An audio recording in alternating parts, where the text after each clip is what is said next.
This wolf lost everything.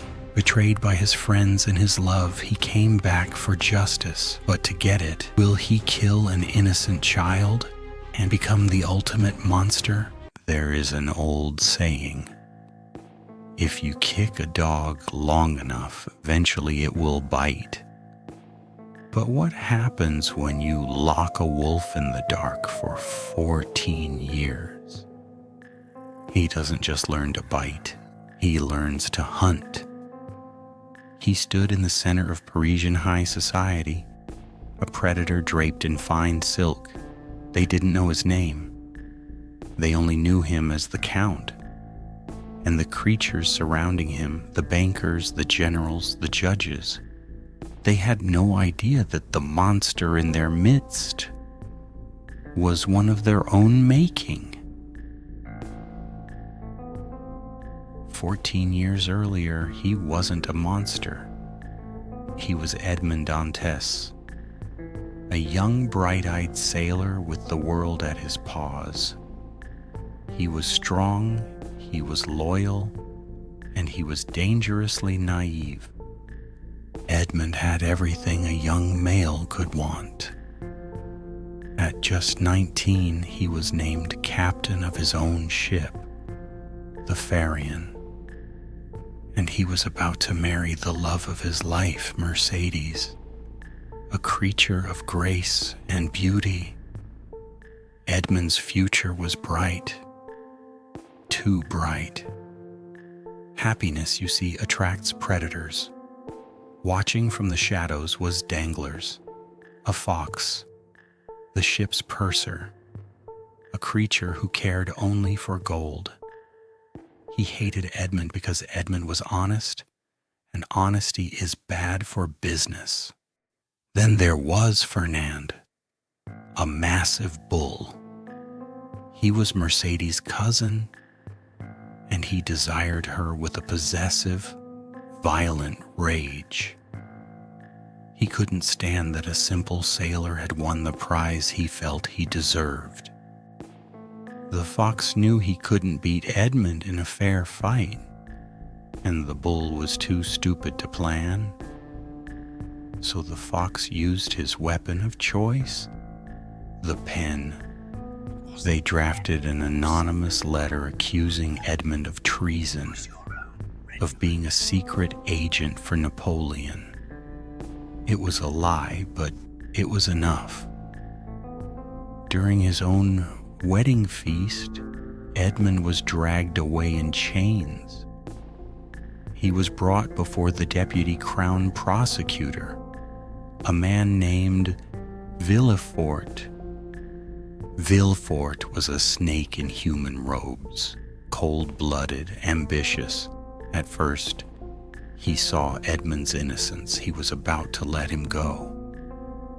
But then, Villefort realized the letter implicated his own father. To save his career, the snake had to bury the truth. He looked at the young wolf and made a calculation. His reputation was worth more than Edmond's life. He burned the evidence. And he sent Edmond to a place from which no one returns. The Château d'If, an island prison designed to break the spirit of any living thing.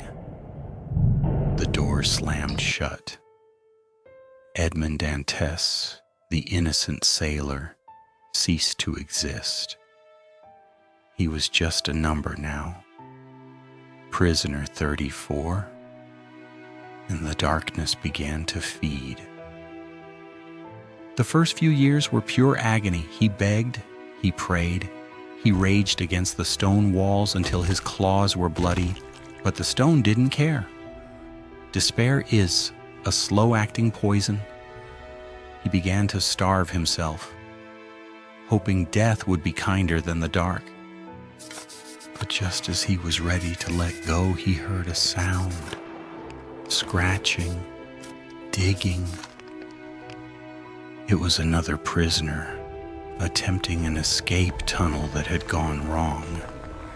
Abbé Faria, an ancient owl, widely considered a madman by the guards. But Faria wasn't mad. He was brilliant. The owl had spent decades hoarding knowledge, and he saw potential in the broken young wolf. He became Edmond's mentor. In the bowels of that hellhole, a university was born. For years, the owl taught him everything: history, science, economics, warfare. He sharpened Edmond's mind into a weapon. The naive husky was shedding his skin. A harder, darker creature was emerging underneath. But time runs out for everyone. As the old owl lay dying, he gave Edmond his final secret: a map to incredible, unimaginable wealth hidden on the tiny island of Monte Cristo. Faria died before they could finish the tunnel. Edmond was alone again, but he realized the dead have one advantage: they are allowed to leave the prison. He hid his mentor's body and climbed into the burial sack himself. He held his breath as the guards swung the sack over the cliff's edge. He expected a burial plot. He didn't know the Chateau d'If's graveyard was the sea. The cold water hit him like a hammer. He was sinking fast, dragged down by a cannonball tied to his feet. Panic is an instinct, but survival is a choice. He drew a stolen knife and slashed through the burlap. He cut the weights free and kicked toward the surface, his lungs burning for air. When he broke the surface and gasped in the night air, Edmond Dantès was dead. The creature that swam to shore that night was something else entirely. He was free. He was rich beyond measure. And he was hungry. 9 years passed. The wolf traveled the world, using the owl's treasure to reinvent himself. He studied his enemies from afar. He learned their weaknesses. He learned what they loved most. And then he returned to Paris for revenge. He arrived as the Count of Monte Cristo. Mysterious, eccentric, incredibly wealthy. His enemies, the fox, the bull, the snake, they were now powerful men in Paris. They looked at this magnificent black wolf and saw only a rich newcomer to exploit. They didn't recognize the puppy they had kicked 14 years ago. The wolf didn't want to just kill them. Death was too quick, too merciful. He wanted to take away everything they valued.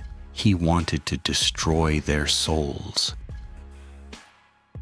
First, the fox, Danglars, the banker who loved gold above all else. The wolf didn't touch him. He just used his unlimited wealth to manipulate the market. He fed the fox bad information. He opened unlimited lines of credit and then called them in all at once. Within weeks, the wealthiest banker in Paris was begging for scraps.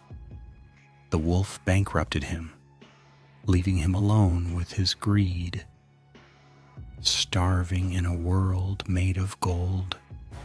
Next, the bull, Fernand, the man who stole Mercedes and built a career on military glory. His weakness was his honor. The wolf dug into the bull's past. He found proof that Fernand's heroism was a lie, that he had made his fortune by betraying a foreign king and selling women into slavery. The the wolf exposed him to the entire French Senate.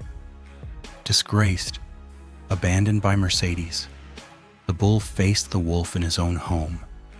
He roared, ready for violence.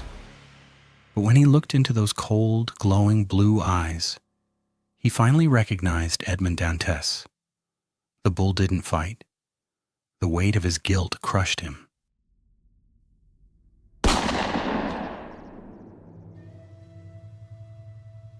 And finally, the snake, Villefort, the supreme judge who believed himself to be the law incarnate.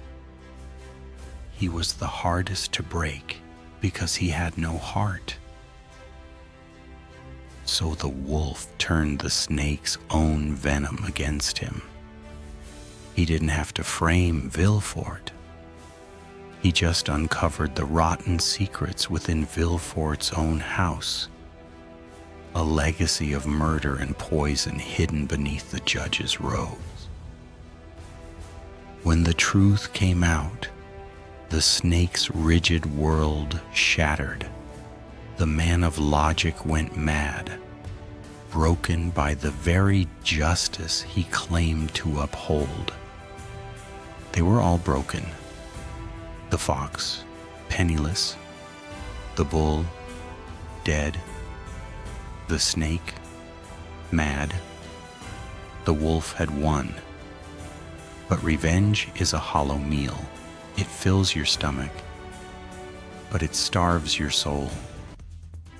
In his blind fury, the wolf had almost destroyed the innocent. The son of Fernand challenged him to a duel. The wolf could have killed the boy without blinking.